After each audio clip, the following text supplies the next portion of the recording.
Hi folks, I'm Alan Watt and this is Cutting Through the Matrix on the 24th of May 2015.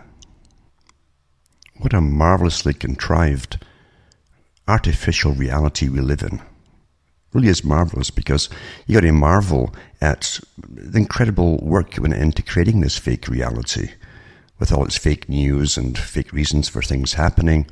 And most people really believe they have democratic governments and the guys that they put in government make all the big decisions, and that's all there is to it. So you get the last lot out when they're bad and vote somebody new in, and you hope for the better.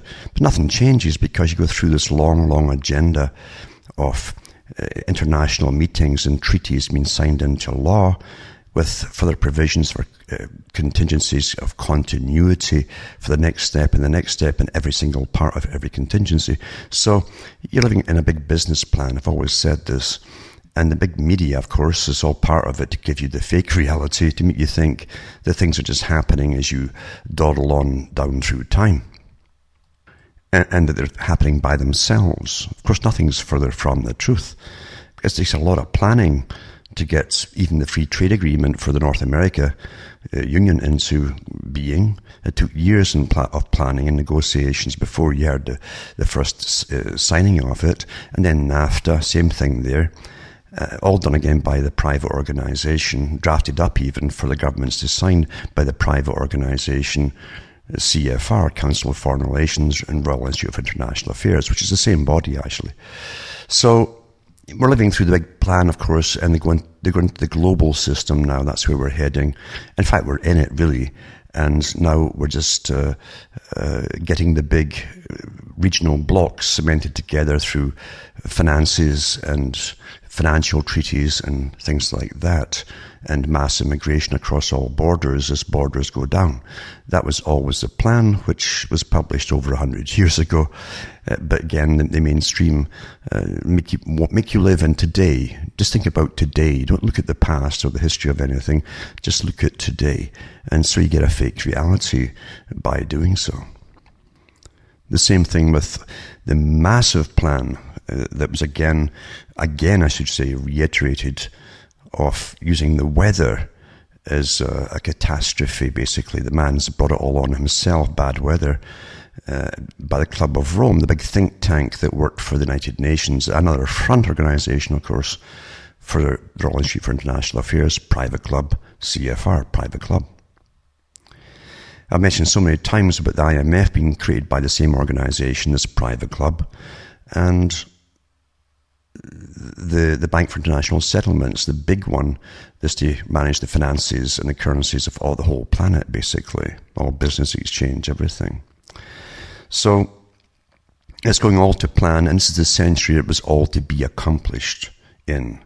All the rest of it, all the remaining parts were to be accomplished.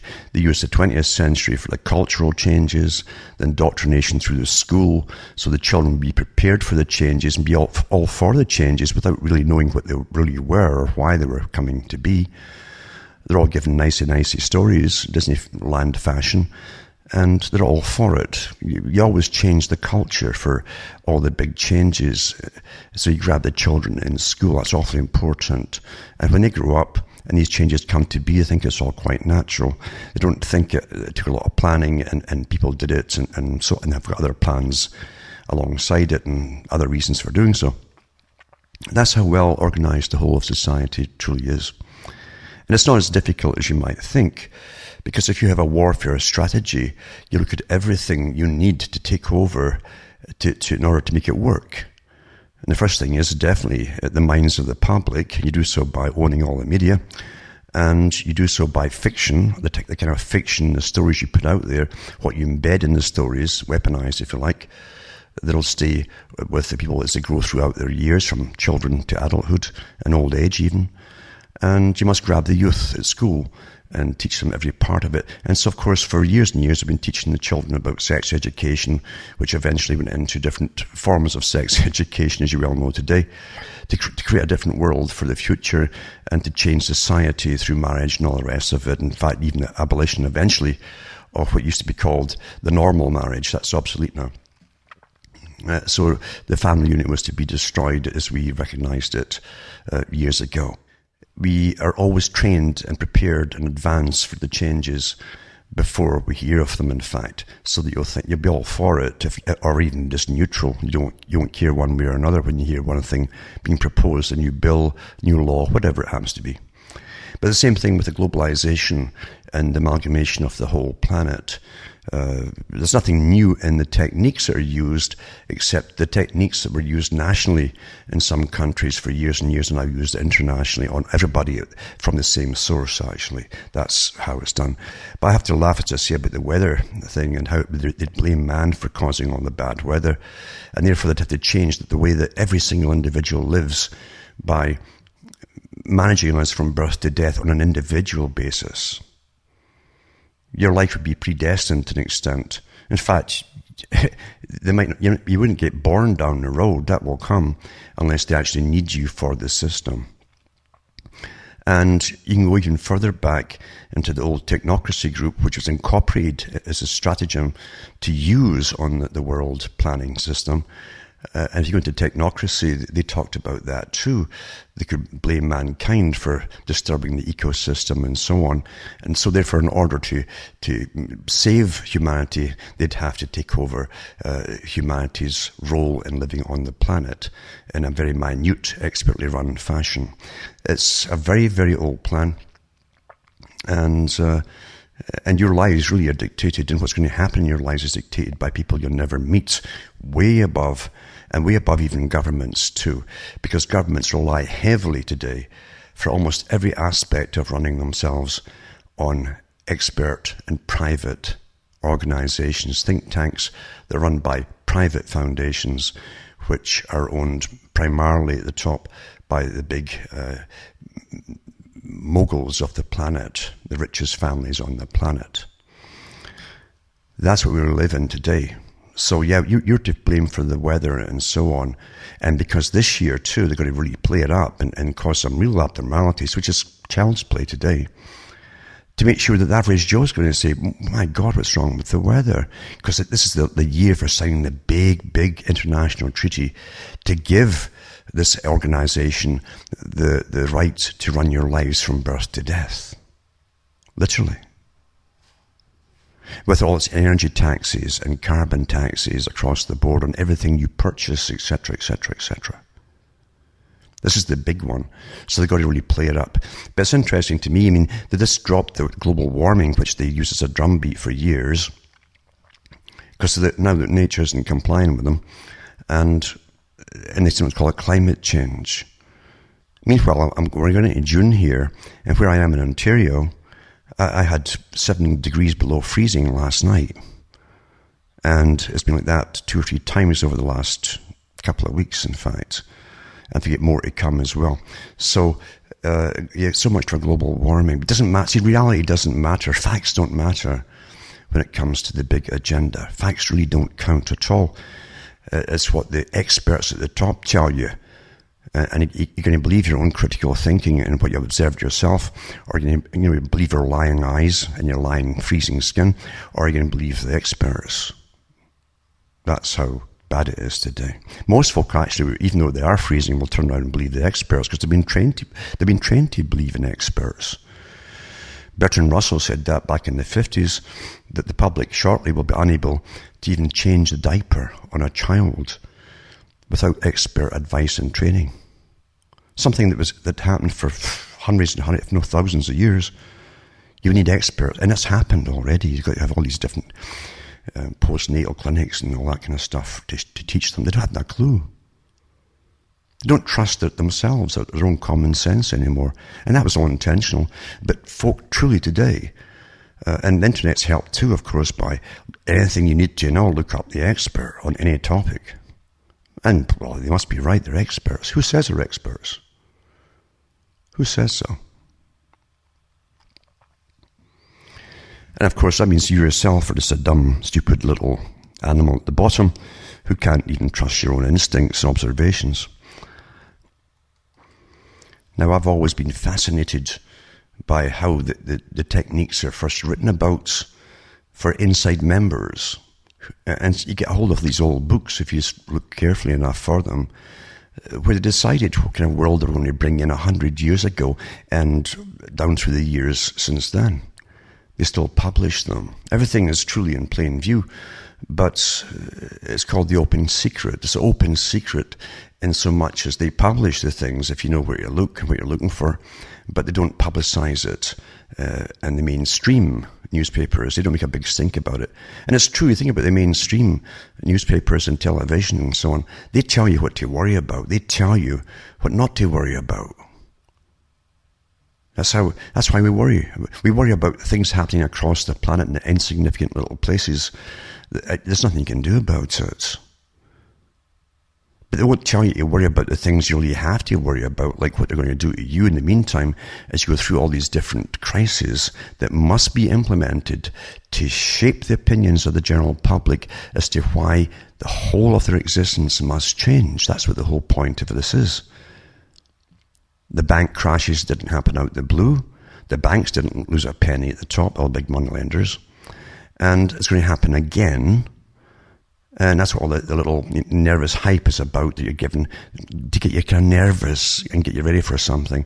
It's because they've got to do that again, because eventually you have to have one organization, the BIS, taking over the monetary system of the planet. Another private organization, you see. Private business bankers own it, basically run it. So nothing happens by itself on this scale. If you have experts running any kind of particular area, including in the economy, you wouldn't get bank crashes. Therefore, there's something else going on, and the whole of the economy is rigged to start with, including the monetary system. It's the most corrupt of all. And it's meant to be that way because the guys who started it were corrupt, and they never let it go down through centuries and centuries. Same peoples. Therefore, you have to be trained now and this is what really fascinated me. If you're running the world, you must always look not just ahead, but as though what you're planning was implemented. How would it look to the society that survives and comes through all of these crises? They must believe that all these things that happen to them to make it plausible for these laws or new systems to be introduced were real, you see. So you must create what appears to be real crisis for the public. And they must suffer in these crises to make sure they get it through their heads. Well, you got to give up all your freedoms, all your rights, get a brand new system and let experts run you locally, nationally, globally, and all the rest of it, etc., etc. In other words, you must plan how you're introducing all of the changes as though it was already done from a historian's perspective. And the historian will say, well, the people had to go along with it. They didn't mind and complain because they've been through such chaos and crisis. They didn't mind. That's how they write things, you see.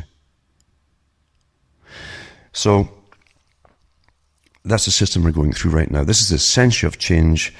The 20th century was when they really pushed the agenda, that they needed world wars. In fact, they said in their own writings, to make it happen, to make folk start buckling to their knees and give up nationalism and allow these international treaties to be organized, and organizations like the CFR to draft amalgamation treaties for countries into unions, like the EU and the NAFTA, and Eastern Pacific Rim region countries, and also the African countries as well into one big block.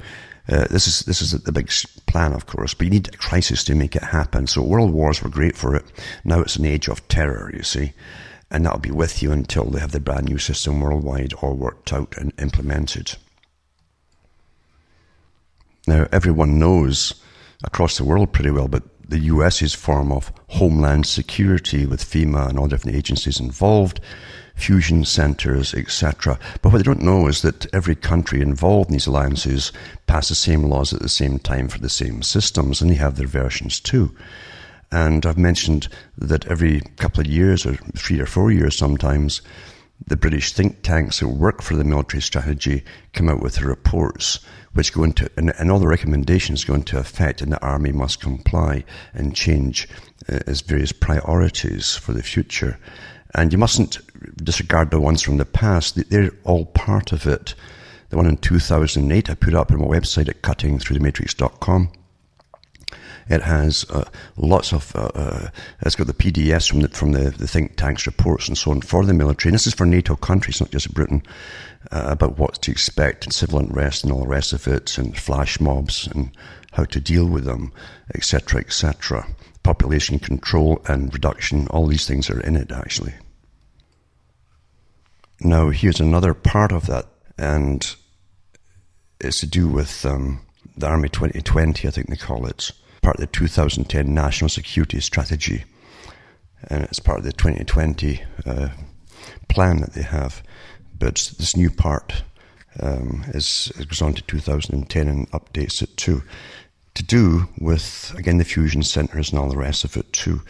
And part of it says here, support to homeland resilience. Now, homeland resilience was passed in 2004, and that's to do again with the amalgamation of police and different multi-jurisdictional task forces all work together in the so-called homeland in Britain, the whole of UK, So this is part of it here. So it says part of it is the resilience, and the SDSR-10 gave the armed forces the task of supporting civil emergency organisations in times of crisis. It says the government's expectation is that civil resilience is best addressed at the local level, and much work has been done to build capability here. However, there will be times when the scale of events will overwhelm local response and the armed forces will be called upon to assist. It's not maybe, but will be called upon to assist. While it is unlikely that this requirement will be fully codified as a quantified military output, we must be prepared to be called upon in extremis and expect that this to result in last-minute notification. Our planning cells and regional liaison officers and regional points of command will be postured to understand the planning and execution methods of civil resilience teams so that they can help to integrate army units into civil operations when required as seamlessly as possible. In addition, units at all levels will be required to train with their civilian counterparts to better prepare themselves for the likely range of missions they may be required to conduct. Our relevance, utility and value will be routinely demonstrated by the capacity and willingness of the integrated army to maintain UK resilience. Increasingly, we will have the opportunity to provide national resilience by design, drawing on both regular and reserve components, and which provide the ultimate insurance policy for the resilience of the nation. And I'll put the full document up with a PDF from the military on this particular part of the agenda on tonight's program. So you can look it over for yourselves if you're interested at all. But it's pretty well much the same as they have in the US and elsewhere too. And getting ready for what they must do, bring on bank crashes and various crises to bring in the whole global news system. And there'll be a lot of chaos in the meantime, but it's all managed chaos, of course. But it must be all real to the people. They must really suffer to an extent in various ways. And there's nothing new in that at all. Now, you've got to remember that government exists on the need for crisis and worry and fear being instilled in the general populations. That's when people with a tribal instinct, even if it's now multicultural, tribal, it's a great tribe you might call the world tribe, they look towards government to help them through crisis or prevent crisis and so on. So it makes government seem more necessary than ever. And that's how they've done it for probably thousands of years at the top. Create the crisis, always give rumours of crisis or possible crisis to keep the people living in fear. When you're living in fear, you can't think terribly rationally. The other thing about fear too, when it's really excessive, is you retreat into fantasy, and fantasy gets you out of the picture of causing any problems to those in authority. But here's an article here, for example, and it doesn't make any sense at all, because at the top they don't make mistakes. They don't make stupid mistakes. They want you to believe they do, but they don't. They don't make stupid mistakes. And this one here is to do with what they call Project Bookend. It says, the first rule of Project Bookend is that you don't talk about Project Bookend. In retrospect, maybe the first rule should have been you don't accidentally email Project Bookend to a news agency, because as the Guardian newspaper reports, one of its editors opened his inbox and was surprised to find a message from the Bank of England's head of press, Jeremy Harrison, outlining the UK financial market equivalent of the Manhattan Project.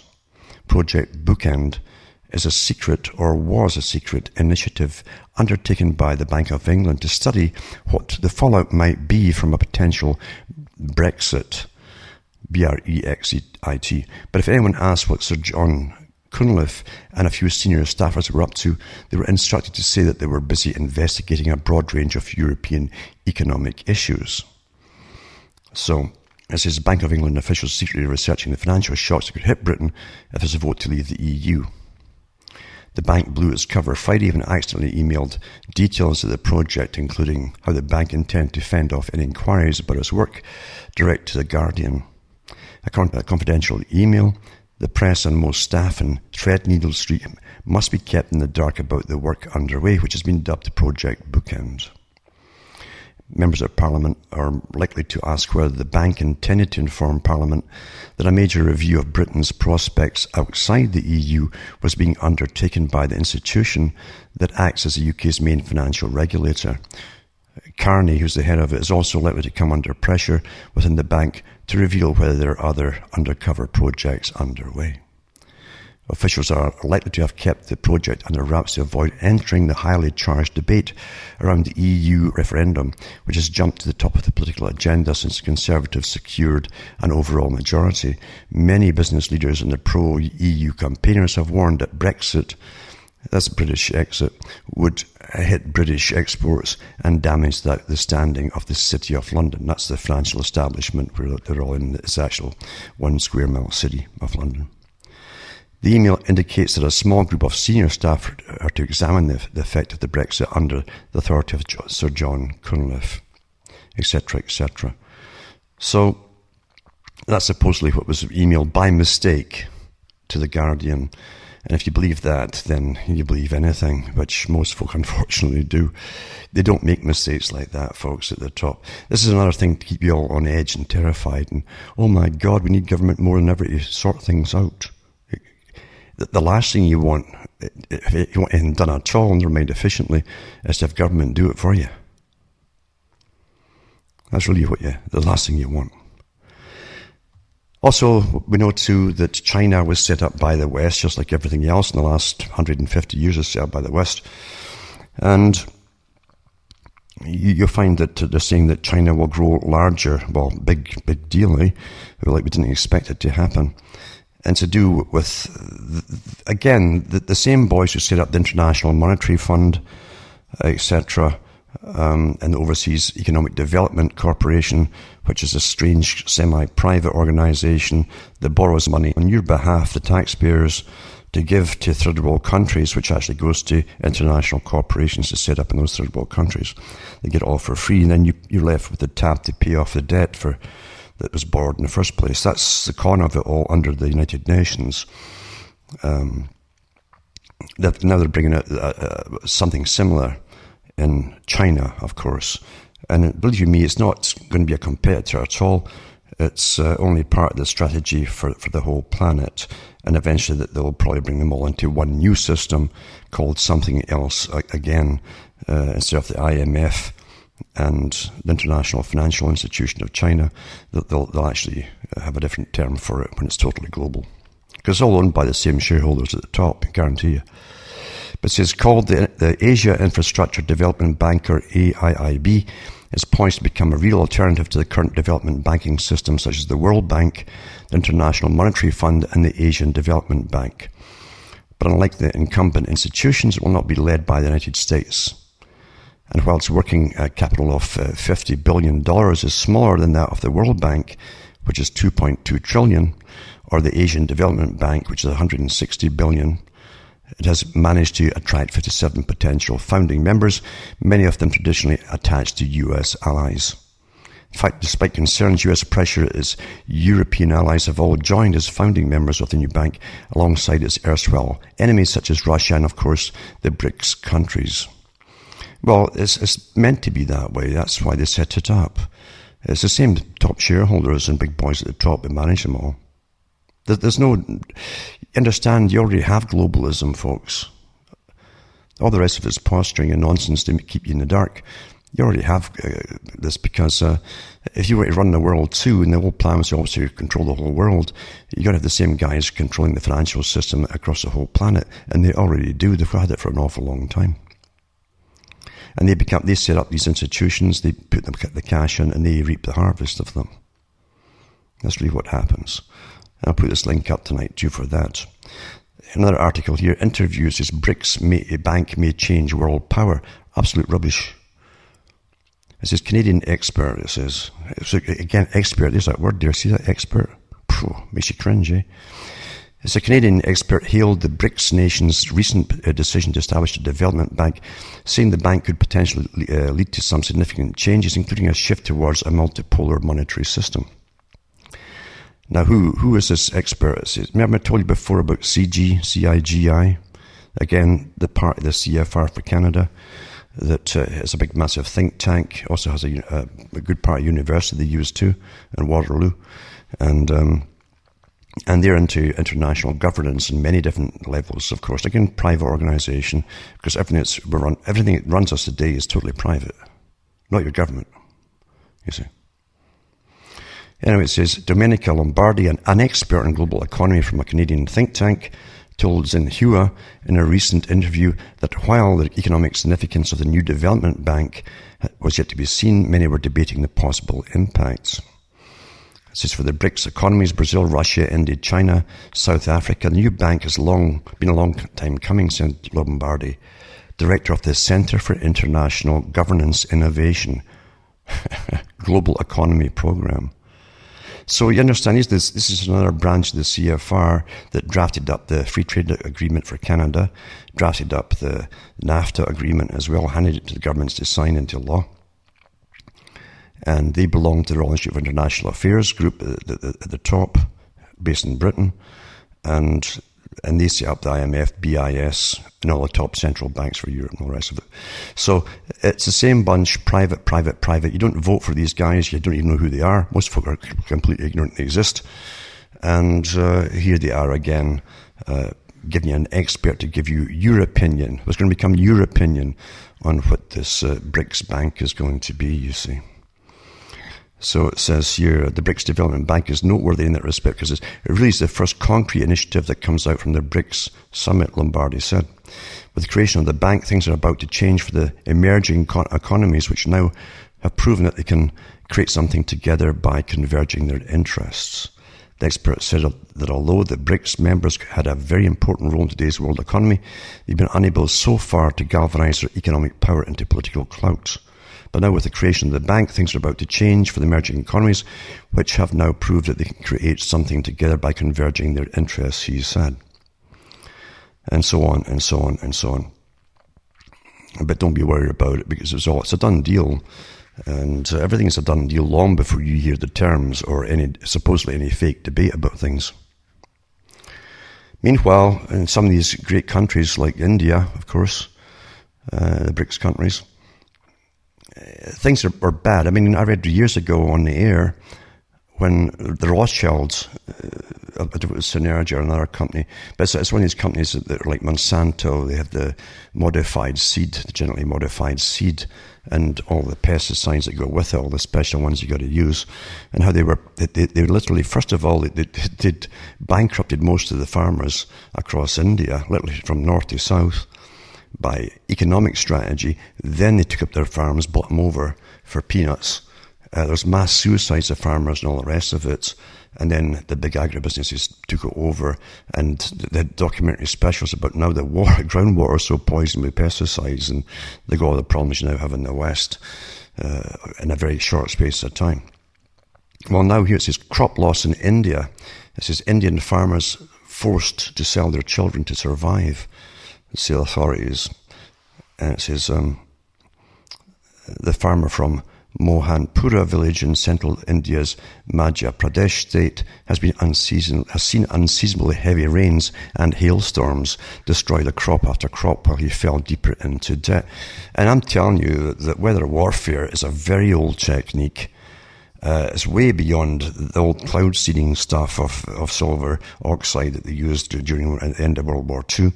Much more sophisticated than that today, and it's routine, and it's pretty well perfected today. I've seen it in Canada, folk in the States have seen it, and across other parts of the world too. The folk who look up once in a while actually see them spraying away.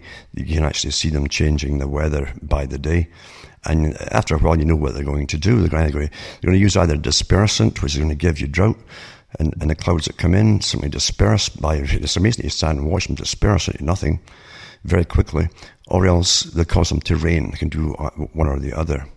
And as Brzezinski said back in the 70s, that weather warfare would make even an atom bomb obsolete. You could literally change a whole continent so fast, and starve folk into extinction if need be, or definitely submission. So anyway, they're getting unseasonably heavy rains, kind of like they're getting Canada now, and hailstorms destroy the crop after crop. Finally, last August, with no way to feed his family, Singh felt he had only one choice. He sold his 2 sons to a shepherd for a year of labour in exchange for 35,000 rupees, which is about $500. He said, I was in no position to repay the debt, needed more money to make ends meet and planned a further crop, he said in an interview. He made the decision, he said, despite knowing it was illegal and it could be abused and forced to work in cruel conditions. Worsening crop failures brought on by extreme weather are leading to increasing financial desperation in Madhya Pradesh and a rash of suicides and child trafficking, the officials say. That's weather warfare in action. That's what the first thing you're going to do is get the farms out of the private ownership, especially all the small farmers, which have been almost totally accomplished in the West. There's still an occasional private farm in the West, but the whole future is to be the big agribusiness, massive corporate farms for nations. That's the United Nations said that years ago. The Department of Agriculture, the UN, they said, I think it was the 60s, that farming was too important to be left to farmers. And here's another. I've talked so many times about charity. You understand that most of what you think is reality is fake. You're trained from birth to be naive and trusting. That's the only way governments can survive, is to create the society, the perfect society, who's all given the same training and indoctrination. That's why it's mandatory for school and all the rest of it, to get the same indoctrination. So that you'll believe the reality they're going to give you from then on. And it works awfully well. Just look around you. Look at what you believed yourself maybe a few years back. But because you're taught to be so naive and trusting. I mean, why? If you're born into a system, it's true enough, in a real natural system, like a so-called primitive society, like they've got occasional little bits of tribes left yet, and the jungles down near the Amazon, around Amazon, the people there get up in the morning and they don't think about the economic system is going to collapse, or I should be worried, or the price of gas is going up because they don't need it, or the price of food's going up. Oh my God, there's going to be a shortage of this crop this year because bad weather destroyed it. You don't hear any of that rubbish that was bombarding us constantly, this mantra of warfare terminology, because that's what it is. News is warfare terminology, and the war is on your mind. So they get up in the morning and they actually spend about an hour all in a big circle chatting about their dreams and things that are important to them for their mental health. And the people who still live completely independently, they don't know what high blood pressure is. They don't know what suicide is. They have no toothache because they don't eat all the rubbish that are stuffed into children's faces here. And the maximum work they'll do is 4 hours in any particular day. Often it's just 2. The rest of the day is theirs to walk around, talk to each other, play with their children, things like that. We call them primitive. You understand? You're in the artificial system, and you are the slave. And you're bombarded with all this fear, fear, fear. And yet, so what, see, the primitive society, why would, they would think it bizarre if you're born into a system where you only hear fear every day. That would not be living. We are not living. But we're taught this is normal. Taught it's normal. When all the experts in the world are always wrong, supposedly, and they crash the economy at least twice a century and plunder you and take everything from you. And then they don't change it. It goes back in again, and away you go again, and you all go along with it, thinking it's normal. That's madness. So when you're taught that everything's fine and wonderful, and you're naive and so on, like governments must train you to believe, then you're taken advantage of, not just by governments themselves and all its various agencies and so on, and advertisers and yada yada, but also by the charities. Incredible scams in the charities. I mean, it's a lot. Again, the more naive you are, the more you want to believe in things. You want to really believe they're to help the poor children or whatever it happens to be, or the panda bear, you know. And you give all, and decent folk give and give and give because they have no idea. And I've read so many articles over the years about the scams when charities are found out. With they've got CEOs and everything at the top of the charity organizations, earning as much as top CEOs of big corporations, and all the rest of them down the chain working for them. I've got most of the money goes in their massive salaries and their holidays and things like that. It's a great life for them. Anyway, here's an article here. Federal Trade Commission has accused 4 cancer charities of defrauding well-meaning donors for over $187 million. Today, the FTC and law enforcement group from all 50 states have filed a complaint against the Cancer Fund of America, the Cancer Support Services and Children's Cancer Fund of America, and the Breast Cancer Society. The complaint alleges that these 4 sham charities solicited millions of donations by promising to help pay for hospice care, chemotherapy, and other services for cancer patients. But only a fraction of that money actually went to patients. The rest went to company cars, high salaries, and even a Caribbean cruise. We've gotten a lot more than just that. But I'll tell you, see, under the law, and this is the beauty of for the con men, you see, because they set up the laws and everything to do with your reality. A charity only has to say that it gives to so much to the organization it's supposed to be helping with. So this one does say it gives a fraction to hospice care and chemotherapy and so on. And I bet you anything they'll get off with it. So the defense took in millions of dollars in donations meant to help cancer patients but spent on themselves and their fundraisers, says the FTC Consumer Protection Bureau, Director Jessica Rich. Bad name for an article like this. The charities employed for-profit fundraisers who typically received 80% or more of every dollar raised. And they do employ massive advertising corporations to get the funds and stuff like that, and professional fundraisers. So 8% is spent on them, providing little oversight. Between 2008 and 2012, the companies reportedly raised $187 million, and they reported $120 million in fundraising costs. The 4 charities spent between 2.4% and 3.4% of the money on actual aid. The remaining money went to employees who were often family and friends of the charity operators. Most of what fundraisers told donors was allegedly misleading, and much was outright false. This includes promises that 100% of our proceeds go to hospice care for organizations that didn't fund hospice services at all. And most of the funds went to the fundraisers and the cars and vacations, etc. That's pretty standard. It won't matter to most folk. They'll think it's just like a little blip and a little glitch in their placid routine passage through life, and they'll start giving them again whenever they see a poor child's with a emaciated face in some picture somewhere asking for money. Unfortunately, you understand, those who are successful in this world are psychopathic. The studies that have been done show there are more psychopaths heading into government positions, and then the other ones going at top CEOs of corporations and things. And psychopaths spot the scam. They're so streetwise. It's just they're born with it. This instinct to see how they can get money. They're just born with it, folks.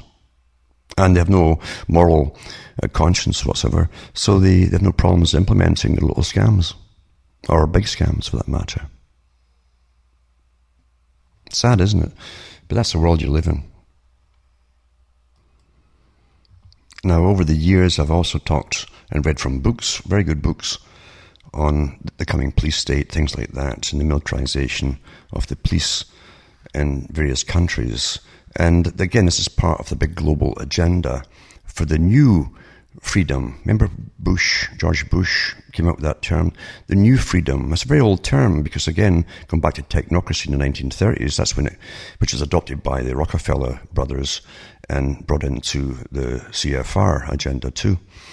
They talked about that, the new freedom. It'd be a diminished kind of freedom and you'd be more obedient to authorities of all kinds. If you read the rest of it, they never tell you that in these little quotes. They give you the rest of it, you see. And of course, the media is too well informed personally to let the public know. But anyway, this article is from the Rutherford Institute, and the article really is rather tame, but it's just reiterating what I've said over the years. And you got to go into, and you make good use of cuttingthroughthematrix.com website, because the archive section goes back for years and years, and there's lots of information there and so on, and articles and names of books and things like that. But this says, if we're training cops as soldiers, giving them equipment like soldiers, dressing them up like soldiers, when are they going to pick up the mentality of soldiers? If you look at the police department, their creed is to protect and serve. Again, that's misleading, because folk never say, well, protect who and serve who? Understand this is a standard con game of lawyers and things and the folk that run the world. A soldier's mission is to engage his enemy in close combat and kill him. Do we want police officers to have that mentality? Of course not. And that's from Arthur Reiser, former civilian police officer and member of the military. Talk about poor timing, it says. Then again, perhaps it's brilliant timing. Only now, after the Department of Justice, Homeland Security and Defense have passed off billions of dollars worth of military equipment to local police forces, after police agencies have been trained in the fine art of war, after SWAT team raids have swelled in number to more than 80,000 a year in the US, after it's become a second nature for the local police to look and act like soldiers, after communities have become acclimated to the presence of militarized police patrolling their streets, after Americans have been taught compliance at the end of a police gun or taser, after lower income neighborhoods have been transformed into war zones, after hundreds if not thousands of unarmed Americans have lost their lives at the hands of police who shoot first and ask questions later, after a whole generation of young Americans have learned to march in lockstep with the government's dictates. Only now does President Obama lift a hand to limit the number of military weapons being passed along to local police departments. And it says, not all, mind you, just some. It says, too little, too late. Months after the White House defended a federal program that distributed $18 billion worth of military equipment to local police, Obama has announced that he will ban the federal government from providing local police departments and tracked armoured vehicles, weaponized aircraft and vehicles, bayonets, grenade launchers, camouflage uniforms, and large caliber firearms. Actually, you can shoot holes through all of these things with this reword what they've got and what they're going to give them. Obama's indicated that less heavy-duty equipment, such as armoured vehicles and tactical vehicles, riot gear and specialised firearms and ammunition, will reportedly be subject to more regulations. Again, that's all vague, such as local government approval and police being told to undergo more training and collect data on the equipment's use. Well, all they're going to do, if you understand what that says, they're required to undergo more training. That's military training for the police, more so they can be more proficient in the weapons, you see. Perhaps hoping to sweeten the deal, Obama administration is also offering $163 million in tax-funded grants to incentivize police departments to adopt the report's recommendations. Now, if you look at what they might be restricting to an extent, but not banning, certain armoured vehicles, well, that's ones with tracks. You can still get tanks that run on wheels, folks. and things like that. You understand? It's all wording and how they con you into this or that. So, and apart from that too, I've said years and years ago that they'd already trained and were training a whole generation to grow up playing the video games designed for the war industry, actually, to militarize their mentality as well, so they go straight into the military because they had a big job to do. This is before Gulf War One, and here we are in Gulf War Two, and ongoing war, perpetual war, and perpetual terrorism, blah, blah, blah. It's all very boring when you follow it your whole darn life, and it all makes absolute sense when you have been aware your whole life too of what's going on. And you've seen all the cons that they pull, like, again, the rewording of things and terminologies and so on.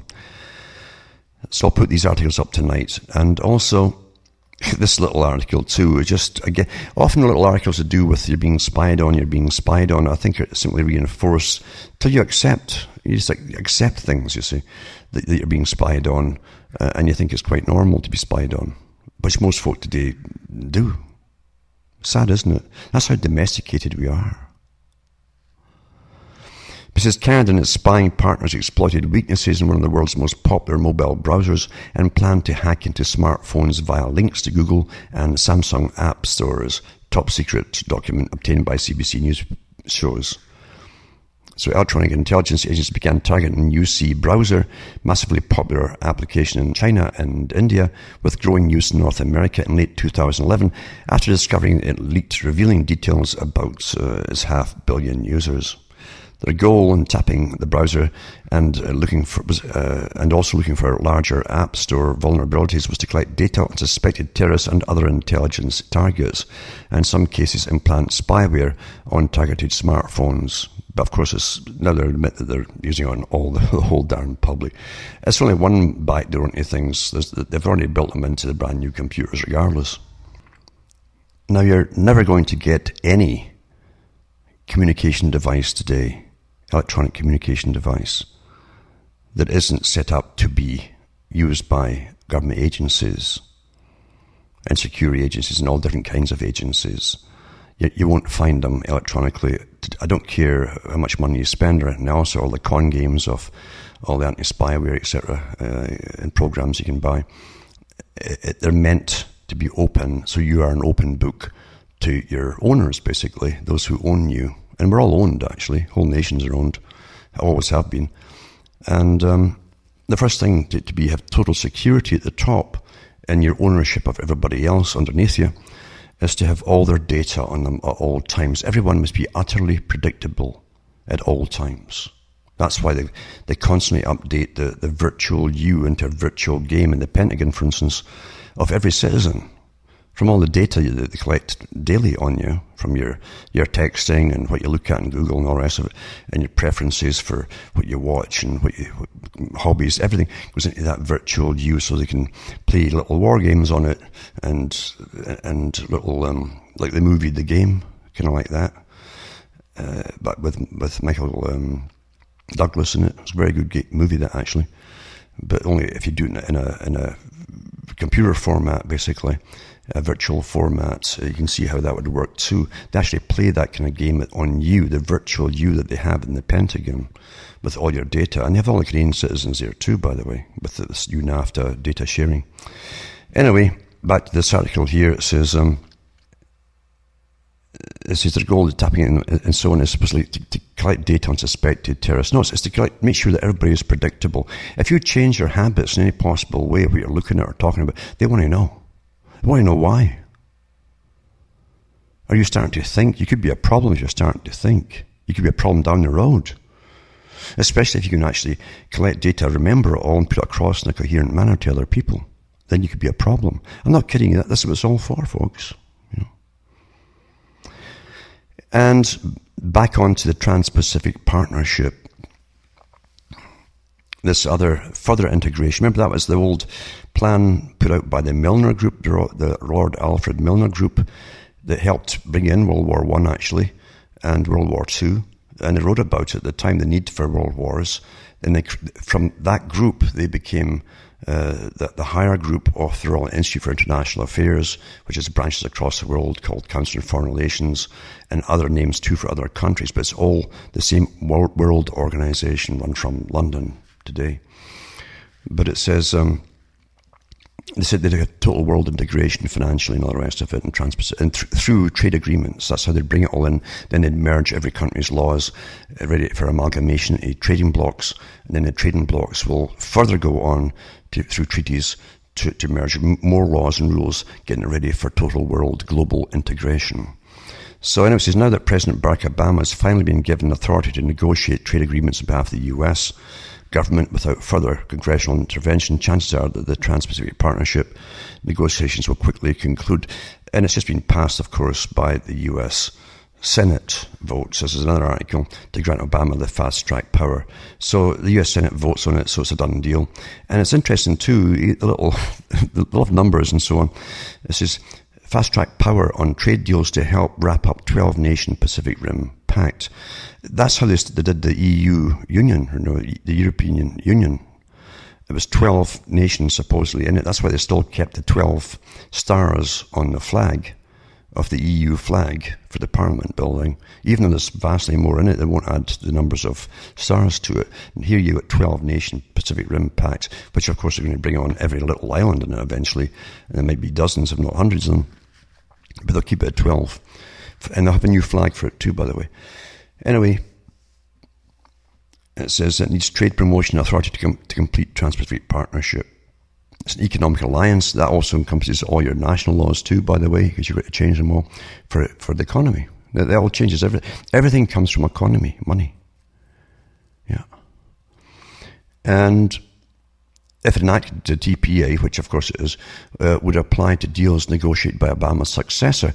That's what Thomas Jefferson said. When you see an agenda being carried on between changes in the House from one to the other, it doesn't matter what party's in, it's the same agenda, just simply picked up and carried on, then you know you're under tyranny.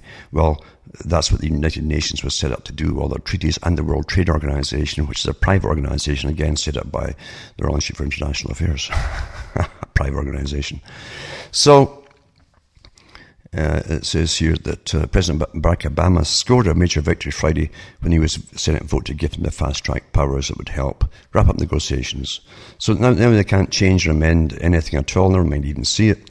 But it's quite amazing, the fact that it's so secretive to begin with. The public have to be kept in the dark about it all. It's all about you, folks. Your economy, your jobs, everything else. It's all about you, but you're not allowed to know anything about it, except it's going to be awfully good for you. That's what I told you with every lie in the past. It would be awfully. That's what I told all the folk in European countries. If they joined it, it'd be awfully good and they'd be awfully wealthy, and anybody who didn't join it would be left behind. Look at them now. All living off the German bank, basically. And I'll put this link up tonight too. And I meant to say too tonight that remember, folks, that when you're using cuttingthroughthematrix.com website for all the different articles, and thousands use it every week, multi-thousands do use it every week, seldom do I ever get a donation coming from these people. And no one's paying me for this. I don't have a think tank backing me up, or any government agency backing me up on the quiet, you know. So therefore, I really appreciate it if you can send an occasional donation this way. You can find out how to do it at cuttingthroughthematrix.com. And you can use PayPal or send cash or money order, whatever. Even postal money orders are accepted these days from the US to Canada, because that would certainly help me out in the dilemmas I'm in, because I've got all these websites to pay for, you know, and things like that.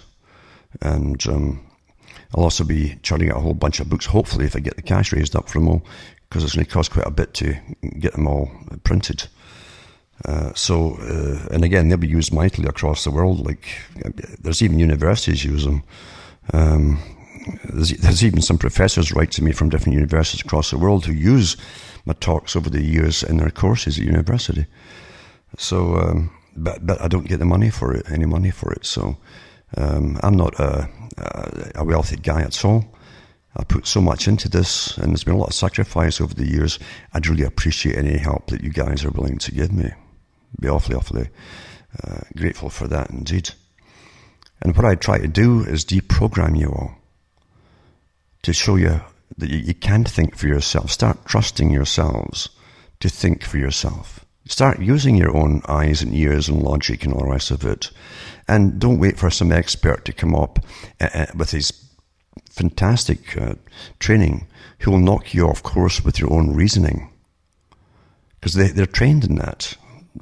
Again, these are all very old arts that are really perfected in this day and age.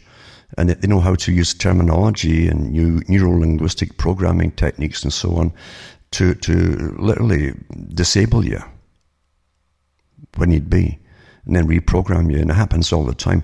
These guys even work with the movie industry to make sure that they can bend your opinions through a fictional representation of a situation by making you laugh or cry at a certain thing, which is totally fictional, and change your opinions on things and the way that you behave and think about certain things too. You're constantly being worked on, and all you have is your mind and your memory and yourself. And believe you me, the techniques used on all of us today under total warfare programs is to make sure that none of that belongs to you. You're supposed to be the well-created, trained, and produced little unit that the experts have made to make sure the masters in control of the world have no problems down the road. That is not freedom. The worst thing you can do to any creature in this world is rob it of its mind. That's the biggest crime of all, when your reality is robbed at birth. What greater crime can there be? All the potential that you have for reality and experience throughout life and deciding what life is about and so on is completely robbed from you. And you have no choice. You don't even know what's happening to you. Your parents don't know because they were brainwashed themselves. And they're kept worrying and scurrying for money and paying rents or mortgages or whatever else they have to pay as things go up and up and up in price. The whole system is designed to keep you fearful. So you can never sit back and relax and say, I've no worries today. I don't even I haven't watched TV for years and years. I don't listen to mainstream news. I just look for certain articles. I know what to look for the area of articles, because there's only one big world agenda. But it does encompass everything about you personally, those around you, who are still tenuously but in transition, called nations. As we go through this massive agenda that most folk don't even know exists. I ignore what's called the backscatter, which is all the relevant nonsense churned out daily as news, and they're all factoid nonsense things and so on. That's all rubbish, data overload rubbish. And I don't stick on the consequences of things which were enacted which cause problems to us all on a daily basis. It's to be expected. So anyway, I hope you're starting to get your realities, and don't panic with it all and crush yourself and fall apart when you understand what's going on. You got to make yourself strong. And the only way to do it is to understand what truth is. And don't get furious and let anger kill you either when you realize that evil people run the world and always have pretty well. The proper people give you the proper reality at all times and indoctrinate you properly. From Hamish myself from Ontario, Canada, it's good night. May your God or your gods go with you.